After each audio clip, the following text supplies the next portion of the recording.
Saludos y buenas noches. Un café con Max le da la cordial bienvenida a usted que cada noche nos sintoniza. Deseamos que su tiempo con nosotros sea agradable y de bendición para sus vidas.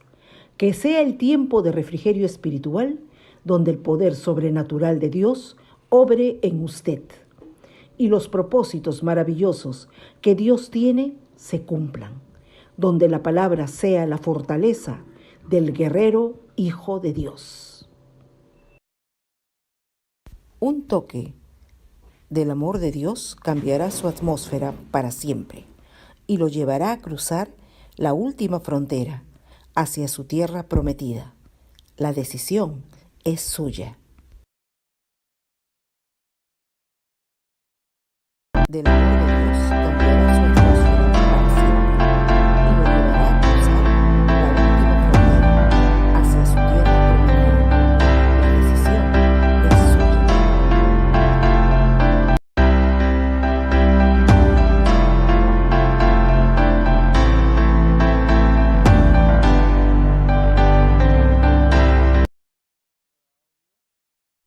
Hola, buenas noches. Rocío Jiménez del Perú y de América. Muy buenas noches.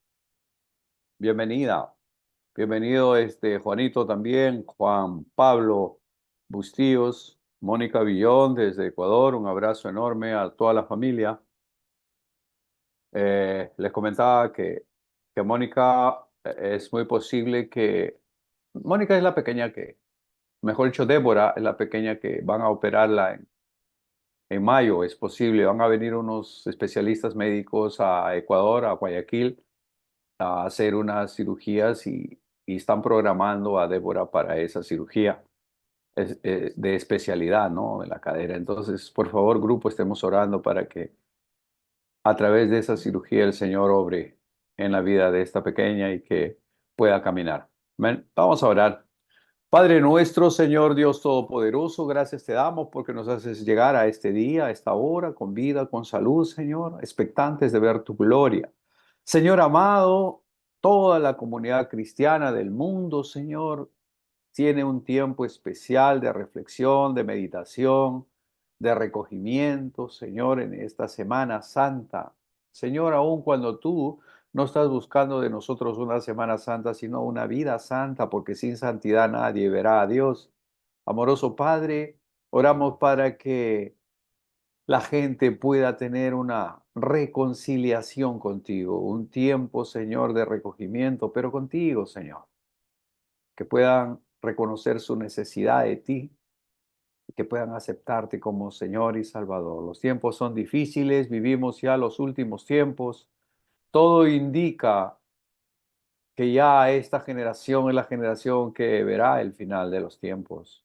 Ya no queda más tiempo, estamos jugando tiempo extra, tiempo adicional. Señor, permite que podamos hacer tu voluntad, continuar con el legado de llevar tu evangelio a las naciones.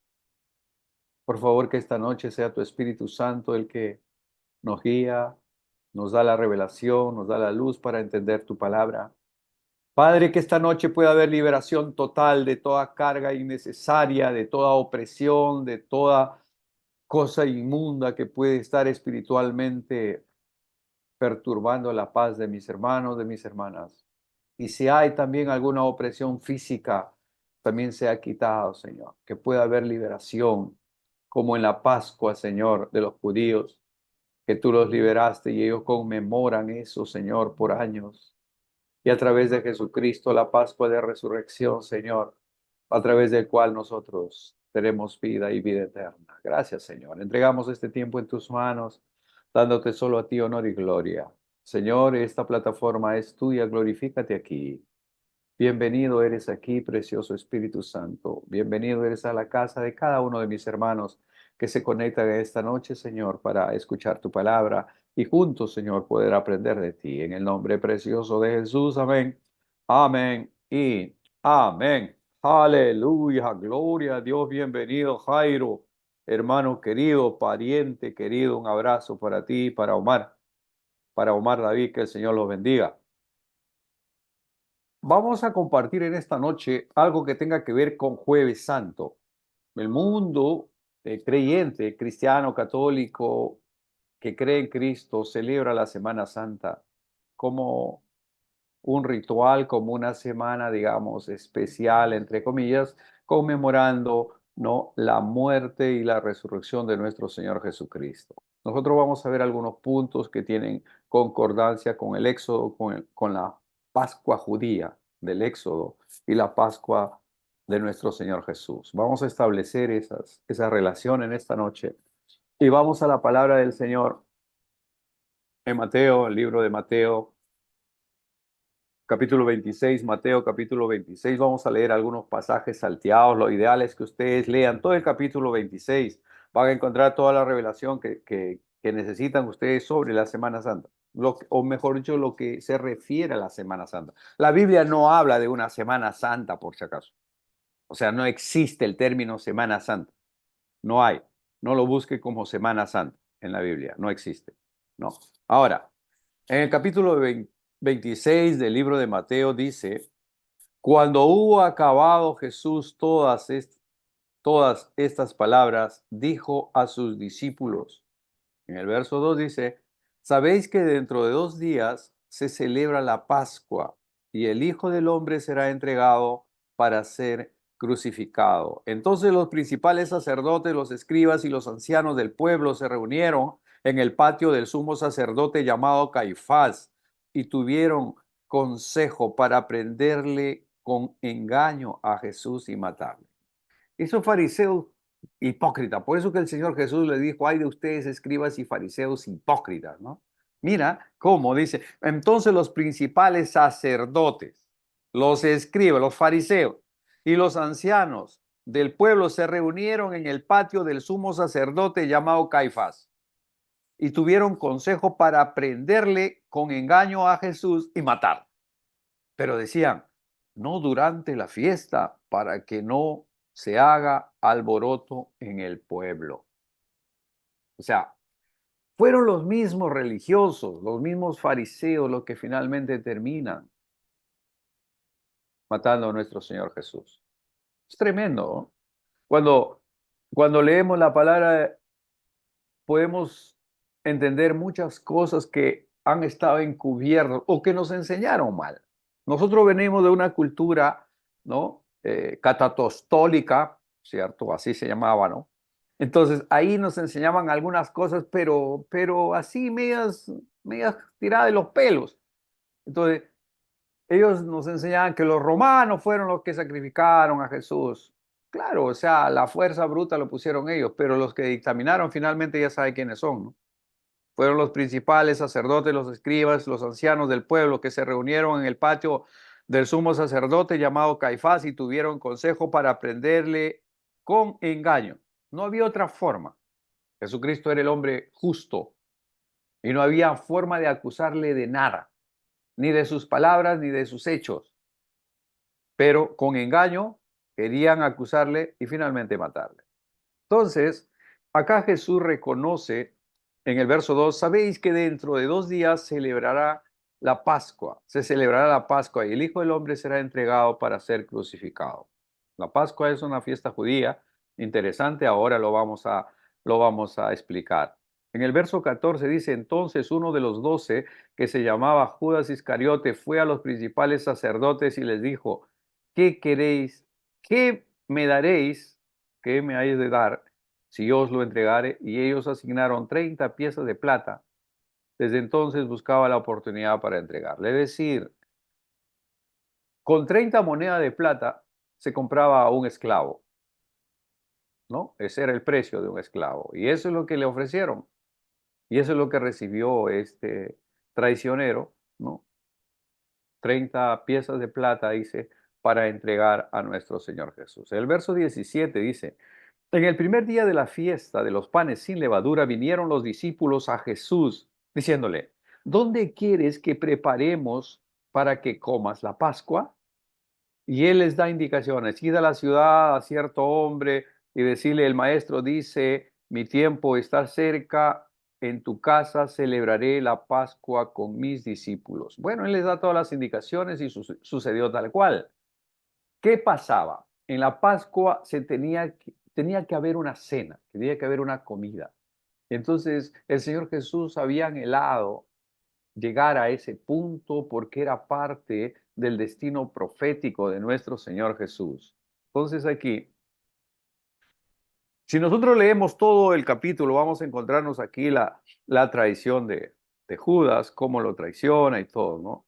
Entonces, en el verso 26 dice, y mientras comían, en el verso 26 del capítulo 26 de San Mateo, dice, mientras comían, tomó Jesús el pan y bendijo y lo partió y dio a sus discípulos y dijo, tomad, comed, esto es mi cuerpo. Ustedes tienen ahí los elementos para la cena, ¿verdad? Por favor, dispongamos de los elementos, sí, básicamente de nuestro corazón, de estar en un instante pidiendo que el Señor sea el que quita de nosotros todo aquello que estorba una relación íntima de amor con nuestro Dios. Voy a repetir aquí, dice en el verso 26, mientras comían, tomó Jesús el pan y bendijo y lo partió y dio a sus discípulos y dijo, tomad y comed, esto es mi cuerpo. Vamos a comer el pan simbolizando que es el cuerpo de Cristo, que es alimento para nosotros. En el nombre de Jesús.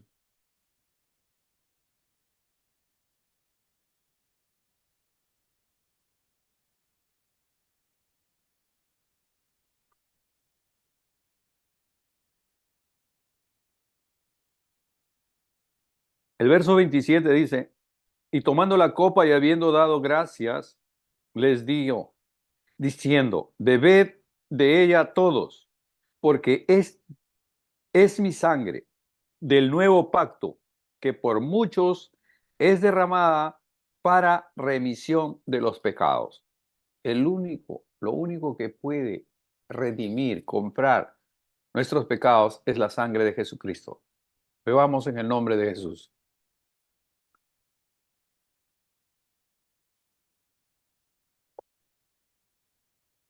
Muchas gracias, Señor, por habernos invitado a tu mesa. Gracias porque hoy el mundo celebra un Jueves Santo, donde tú también celebraste, Señor, una cena con tus discípulos.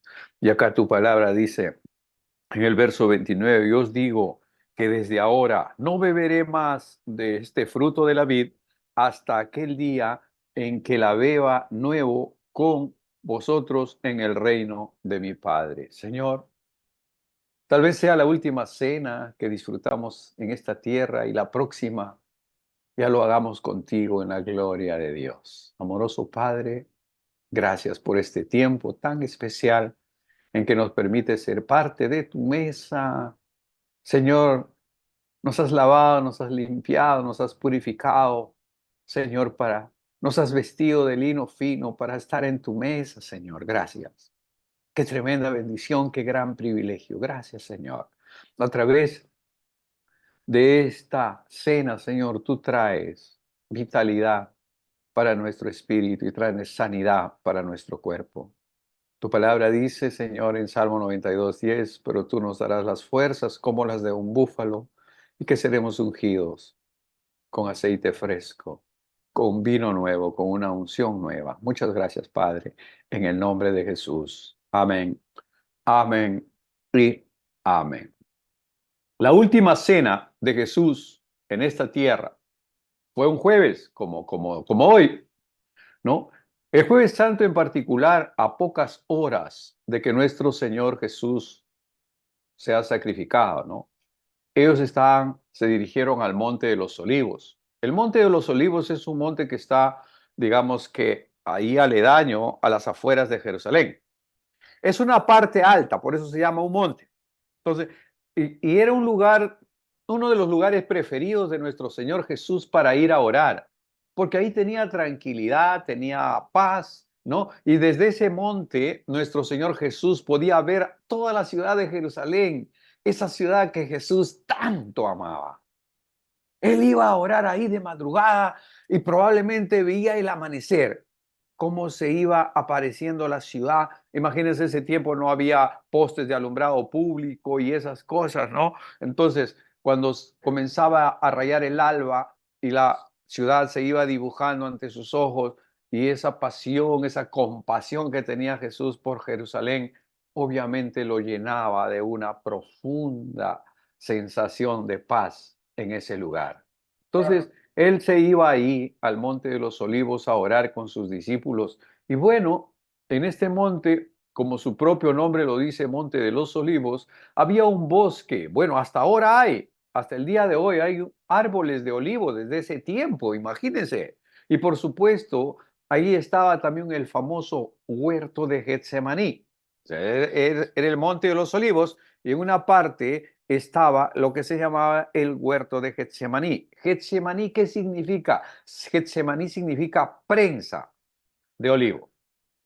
Era una prensa, es decir, ese era ese aparato que ellos usaban para prensar las aceitunas, ¿no es cierto? Para prensarlo de tal manera que podían sacar el aceite de oliva. Entonces, Getsemaní significa prensa de olivo. ¿Ok? Ya está claro hasta ahí, ¿verdad? Ya podemos avanzar. Excelente. Entonces, la agonía del Getsemaní. Como parte del cumplimiento profético sobre el Mesías, todo estaba escrito de cómo tenía que cumplirse las escrituras al pie de la letra. Esto ya estaba preestablecido desde antes de la fundación del mundo. Ya lo escribieron los profetas. Isaías, 780 años, ya lo escribió también. Cómo nuestro Señor Jesús iba a morir. En Isaías 53 dice que como cordero mudo delante de los que lo trasquilan, él no abrió su boca. Como oveja delante de sus trasquiladores, él enmudeció por amor, no dijo nada. Él iba como un corderito al matadero, solamente por amor a ti y a mí. Esto es sublime, esto es tremendo, esto es algo que en nuestro pequeño cerebro no, no puede caber, más que aquí en tu corazón, más que aquí en la base de tu espíritu. En tu cerebro no, acá arriba todo es volátil. Aquí adentro, dentro de ti, en tu esencia misma, puedes entender. Ese jueves, en el huerto del Getsemaní, donde nuestro Señor sufrió el dolor, la tristeza, la agonía, la decepción, el abandono, porque lo abandonaron todo. O sea, ese jueves fue un jueves así terriblemente malo. Todo, como que todo se juntó para ese jueves, ¿no? En el verso 56 dice, entonces todos los discípulos dejándole huyeron. En el verso 56. Lo dejaron solo al hombre. Cuando vinieron a apresarlo, vino Judas, ¿no? Que con un beso entregó al maestro y todo. Ustedes, esa parte de la historia, ustedes ya lo saben. Lo dejaron solo. Entonces la agonía era tan grande, la presión del pecado de la humanidad estaba sobre él. Y dice la Biblia que su sudor se mezclaba con su sangre como gruesas gotas de sudor llenas de sangre salían de sus poros. Es que cuando un ser humano está sometido a tremendas presiones, los vasitos capilares, ¿no?, de las glándulas sudoríferas se rompen y eso hace que comience a brotar la sangre. El Señor Jesús estaba sufriendo tremendamente allí. Su angustia y desesperación era tan intensa que vemos a Jesús entregándole al Padre su copa de dolor y de quebranto. Padre, si es posible, pasa de mí esta copa, pero no se haga mi voluntad, sino la tuya. Aquí hay muchos estudiosos que creen que el Señor Jesús en ese momento de tanta presión, acuérdense que Getsemaní es presión, prensa, ¿no?, de olivo. Entonces, ellos creen que el Señor Jesús estaba arrugando, como se dice corrientemente, ¿verdad? Como que se estaba arrepintiendo. Y no es así porque esto ya estaba preestablecido. Él había venido a morir por nosotros. Él era el único que calificaba para que a través de su muerte nosotros podamos tener vida y a través de su sangre nosotros podamos ser redimidos de los pecados. Esto ya estaba hecho, estaba cantado. Él vino para eso. Cuando Él dice, no, Padre, si es posible, pasa de mí esta copa. En ese momento, no es que él se estaba arrepintiendo del temor a la muerte, era el dolor tremendo que estaba cargando sobre todo su ser, ¿no? Pero era la separación que estaba sintiendo de su padre, una separación espiritual, lo que a él más le dolía. Padre, Hijo y Espíritu Santo habían estado siempre juntos desde antes de la creación, pero en este momento el pecado de la humanidad estaba sobre él y Dios no tiene ninguna conexión con el pecado. Dios el Padre no tiene relación, no hay forma de que un pecador pueda presentarse ante él, sino solo a través de Jesucristo. Ahora Jesucristo estaba cargando todo el pecado del mundo en ese instante en Getsemaní. Él estaba siendo prensado, como que cada vez le iban ajustando más el tornillo y cada vez la presión era más fuerte sobre él, ¿no? Permítame establecer dos paralelos. La Biblia nos habla de dos huertos y nos habla de dos Pascuas. Esto quiero que quede claro, por favor, ¿no? Existen o habla la Biblia de dos huertos. Hay el huerto del Edén, donde estaba obviamente Adán, y Adán le dijo al Padre, no haré tu voluntad, sino lo que a mí me da la gana, lo que Eva me dice.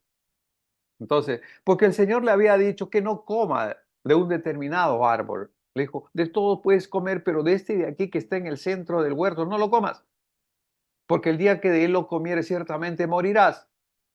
A él solamente tenía que obedecer, el punto, se acabó. O sea, hacer la voluntad que le dijo. La voluntad de papá era, no comas de eso, punto. Pero él, con Eva y por ahí, bueno, el punto es que comió y se cayó todo. Es decir, en el huerto del Edén se hizo la voluntad del hombre y no de Dios. Ahora, estamos hace 2024 años, ya estamos en el huerto de Getsemaní. Ya está Jesús ahí, el segundo Adán, así lo llama la Biblia. El segundo Adán es el que dice, Padre, si es posible, pase de mí esta copa, pero que no se haga mi voluntad, sino la tuya, Señor. Ahí está la diferencia entre los dos huertos, el Edén y Getsemaní. Ahí está la diferencia entre el primer Adán y el segundo Adán. El primer Adán que hizo su voluntad, ¿no? Y el segundo Adán que hizo la voluntad del Padre. Estamos hasta ahí. Ahora, vemos el otro paralelo, la Pascua judía. La Pascua se celebra la liberación de la esclavitud de Egipto. Una de las últimas plagas con la que Dios azotó al pueblo egipcio era la muerte de los primogénitos, ¿correcto? Entonces, Dios le dijo a Moisés, Moisés, quiero que digas al pueblo que cada familia sacrifique un cordero y que esa sangre, ¿no es cierto?, pinte los linteles y los postes de la puerta, de sus puertas, de sus habitaciones, porque en la noche va a venir el ángel de la muerte y en la casa que encuentre pintada de sangre, se va a pasar de frente. O sea, eso se llama Pesaj en el original, que para nosotros es Pascua, que se llama saltarse por encima. ¿Correcto? Entonces no entró allí. Donde vio, dice que ellos pintaron los linteles, es la parte horizontal, y los postes es la parte vertical de la puerta, ¿verdad? La puerta de madera. Entonces, cuando ellos lo pintaron con un hisopo, entonces quedó como si sería una pintura de una cruz. ¿Estamos hasta ahí? ¿Me entienden, no? Pintan así y pintan así. Entonces iba chorreando la sangre, finalmente apareció como una cruz, que quedó en la memoria del pueblo hebreo. ¿No? La cruz. En la noche, a medianoche, vino el ángel de la muerte y de verdad, donde encontraba una casa donde estaba pintada con sangre, listo, se iba de frente, no mataba a nadie. Se iba a la otra casa, no tenía y mataba ahí. Bueno, entonces, de eso viene la celebración, porque eso ya fue lo último, la última de las señales, la última, digamos, de las maldiciones que el Señor dio al pueblo de Egipto por haber tenido esclavo 430 años al pueblo de Israel. Entonces ellos salieron.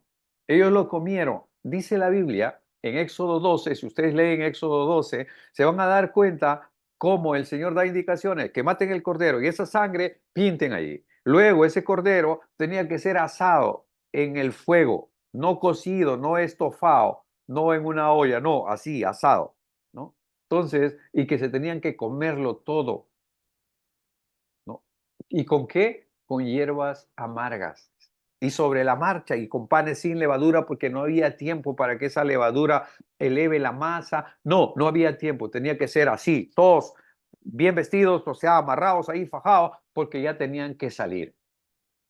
Entonces, esa era la Pascua judía. Entonces, el Señor le da órdenes a Moisés que esta, digamos, esta celebración pueda quedar como una ordenanza perpetua. Por eso es que los judíos, mis hermanos, todos los años celebran la Pascua judía. Ellos lo celebran, es una de las fiestas más conmemorativas que hace la cultura judía hasta el día de hoy.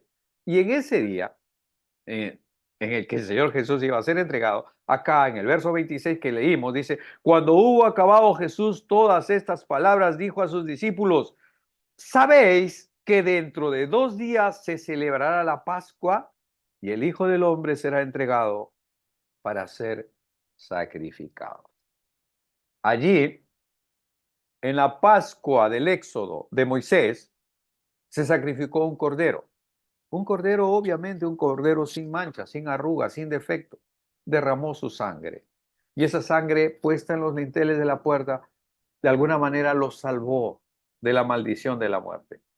Ahora tenemos un Jesucristo, el Cordero de Dios que quita el pecado del mundo, que ya está aquí, ¿no? En el capítulo 26 de Mateo, donde dice, el Hijo del Hombre será entregado para ser crucificado. Interesante, ¿verdad? Entonces, la Pascua era la más grande obra de redención realizada en el Antiguo Testamento. Era una sombra de lo que sería, ¿no? La Pascua del Nuevo Testamento, la obra de la cruz. La Pascua como una ordenanza para ser guardada y conmemorada por estatuto para vosotros y para vuestros hijos. Por eso que los judíos celebran sí o sí la Pascua judía. Ellos son muy religiosos, son gente que cumple eso, ¿no? Hasta hoy la cultura judía todos los años celebra la Pascua. De la misma manera, Jesús nos dio la nueva Pascua al decir que su obra en la cruz no era solamente para esa generación, sino que debería ser recordada y aplicada a todas las generaciones venideras, incluyéndonos a nosotros. Isaías 53:7 dice, angustiado él y afligido no abrió su boca, como cordero fue llevado al matadero, como oveja delante de sus trasquiladores no abrió su boca y por amor a ti y a mí enmudeció, no reclamó, no protestó, simplemente obedeció. Aproximadamente pasaron 1500 Pascuas judías, o llamémoslo 1500 años, desde la Pascua que celebraron en el Éxodo al salir de la esclavitud de Egipto hasta nuestro Señor Jesucristo. Más o menos 1500, dicen los estudios aquí, que pasaron. Y ahora sí, ¿no? Ahora sí, nuestro Señor Jesucristo, el Cordero de Dios que quita el pecado del mundo, ya estaba listo para que en unas pocas horas sería crucificado. La sangre de los corderos y de los machos cabríos del Antiguo Testamento solo cubrían el pecado. Como les explicaba anteriormente, es como cuando tú haces tu limpieza en tu casa y la basurita la pones debajo de la alfombra. Levantas la alfombra, lo metes ahí y lo tapas con la alfombra, ¿no? Parece limpio, pero la basura está ahí, ¿cierto?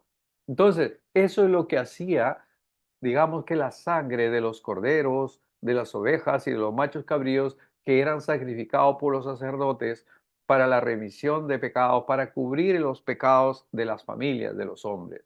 Pero la sangre de Jesucristo quitó de una vez y para siempre el pecado de todo aquel que viene a Él con un corazón sincero. La salvación es para todos, pero no todos lo reciben. Él lo hizo todo, toda esa obra maravillosa, grandiosa, extraordinaria que el Señor Jesús hizo en una cruenta cruz, fue por toda la raza humana, por toda la humanidad, por malos y buenos. Pero, hay gente que no lo quiere aceptar, que lo rechaza. Ahí están los palestinos, ahí están los talibanes, ahí están ellos, haciendo la guerra a Israel, bombardeando a Israel. Odian a Dios, odian a Dios, odian a Jehová. Por eso que odian a los hijos de Dios, odian al pueblo de Israel, a la nación de Israel, al pueblo escogido por Dios, los odian. ¿Por qué? Porque espiritualmente odian a Dios. O sea, ellos no tienen por qué odiarle al judío, porque el judío no les pide nada a ellos. Ellos se desarrollan solos por la gracia y por el favor de Dios. Son una pequeña nación, pero a la vez es una nación grande, bendecida por Dios. Y los talibanes son millones de millones, son como 15, 150 millones de talibanes, ¿no? Y ellos, y solamente el pueblo de Israel son 16 millones nada más. Son 44.000 kilómetros cuadrados que tiene el pueblo de Israel, pero sus enemigos tienen 14.000 millones de kilómetros. Y, pero le siguen haciendo la pelea, le siguen haciendo la bronca, porque todo está establecido así, todo está escrito proféticamente. Y ahora mismo Rusia ha enviado unos buques ahí al Mar Rojo, ¿no? Para apoyar a los de Yemen que han estado, digamos que siendo bombardeados por grupos de Estados Unidos ahí, porque están tomando ese canal y están impidiendo el pase de los barcos. Ahora, o sea, Rusia se está metiendo en la guerra, así de a poquito se está metiendo en la guerra. Y probablemente sea la guerra ya de Ezequiel 38 y 39, de la guerra de Gog y Magog. Es posible que ya estemos a las puertas de esa guerra. Yo creí que todavía eso iba a ser mucho más adelante, pero así como van, digamos, moviéndose las fichas en estos últimos eventos, ¿no? De estos últimos días, de últimas horas, ¿no? De las últimas horas, ya la cosa se está poniendo más difícil. Y probablemente esto esté acelerando la venida de nuestro Señor, la segunda venida, que vendrá por sus hijos, por su iglesia, por su novia. Vendrá por una novia que esté preparada, ataviada para recibir al novio, que vendrá en algún momento, en alguna hora. Tal vez sea mañana, tal vez sea la próxima semana, o el próximo mes, o al fin de año, pero Él vendrá. Dijo que nacería, nació.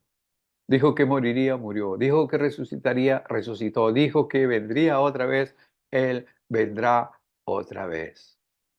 Nuestro Señor es un Dios todopoderoso y eterno. Él no está en el pesebre como lo celebran en Navidad y ponen ahí un muñequito ahí en Navidad y su arbolito y sus cositas, y su burrito, sus vaquitas ahí, no escenificando.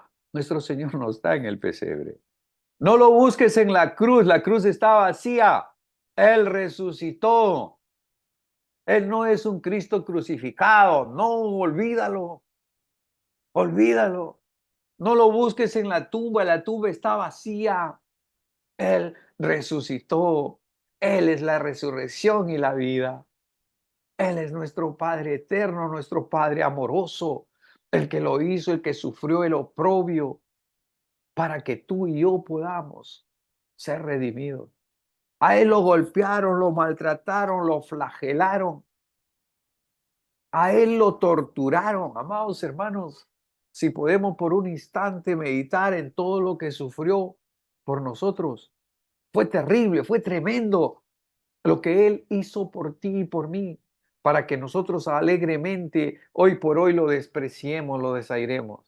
Qué pena, qué lástima que el mundo se haya reducido a una porción de idólatras, de fariseos, que todavía estamos buscando cómo acusar a nuestro Señor. Qué lástima, qué pena. Oremos por aquellas personas que aún no han tenido su encuentro personal con Jesús. Y oremos para aquellas personas que ya son salvas, que ya han tenido su encuentro con el Señor, que ya se han arrepentido, que ellos puedan crecer espiritualmente, que puedan ser útiles en el reino de los cielos. ¿Sabe por qué, mis hermanos? Usted dirá, no, pero yo ya soy creyente, yo ya soy cristiano, yo acepté a Cristo hace 20 años allá. El Señor viene a buscar frutos en ti. Viene a buscar frutos. Y si no los haya, puede ser que te pase como a la higuera. El Señor fue a buscar unos higos ahí para comer, ¿verdad? Porque tenía hambre. Y la higuera no tenía ni un fruto. ¿Y qué le dijo el Señor? Nadie nunca más coma fruto de ti. Y para el siguiente día, ¿sabe qué pasó? Se había secado desde la raíz. No vaya a ser que el Señor venga y te busque frutos en ti y no los encuentre. Meditemos eso en esta Semana Santa, que tenemos que llevar fruto. Amén. Que tenemos que llevar fruto. Que el Señor vendrá por ti, por frutos. Así como alguien tuvo que predicar, compartir, evangelizar para que nosotros seamos esos frutos, ¿verdad? Nosotros somos esos frutos ahora. Ahora nosotros tenemos que hacer para que otros puedan llegar al conocimiento de la palabra del Señor y esas personas sean salvas también. El Señor está buscando frutos, no solamente está buscando religiosos, fariseos, escribas, no solamente está buscando gente que pueda llevar fruto para su gloria. Así que mis hermanos, el desafío, el reto en este jueves santo es que tenemos que llevar frutos. No vaya a ser que mañana llegue la pecueca y nos encuentre ahí como que mal parados y el Señor diga, ¿y dónde están tus coronas? No, no tengo nada. No, solo chambeé, trabajé nomás, hice muchas cosas en la tierra, hice muchos bienes. Sí, pues eso quedó abajo. Acá arriba eso no sirve. No, muchos dólares, muchos euros, mucho billete. No, no sirve de nada, es puro papel. Es puro papel, eso no sirve. La moneda corriente en el cielo se llama fe. Sin fe es imposible agradar a Dios. Hermanos, necesitamos una vida de santidad, no una Semana Santa. Una Semana Santa lo puede tener cualquiera. Una vida de santidad solo aquellos que hacen la voluntad de nuestro Padre. Que Dios los bendiga, que tengan muy buenas noches, que Dios los guarde, que Dios ilumine sus vidas, que Dios llene de paz sus corazones, que la gracia, el favor y la misericordia de Dios esté con todos ustedes, amados hermanos, que los restaure, que les dé el consuelo, la paz que ustedes están buscando, aquello más anhelado, más querido por ustedes, el Señor los dé y de una forma multiplicada, porque Él sabe dar mucho más abundantemente de lo que pedimos y entendemos por el poder que opera en nosotros. Por tanto, a Él sea la gloria y la honra por todos los siglos de los siglos. Dios los bendiga, que tengan una noche preciosa, una noche con el Príncipe de Paz y una vida sobrenatural en Cristo para la gloria de Dios. Bendiciones, familia. Gracias, Señor.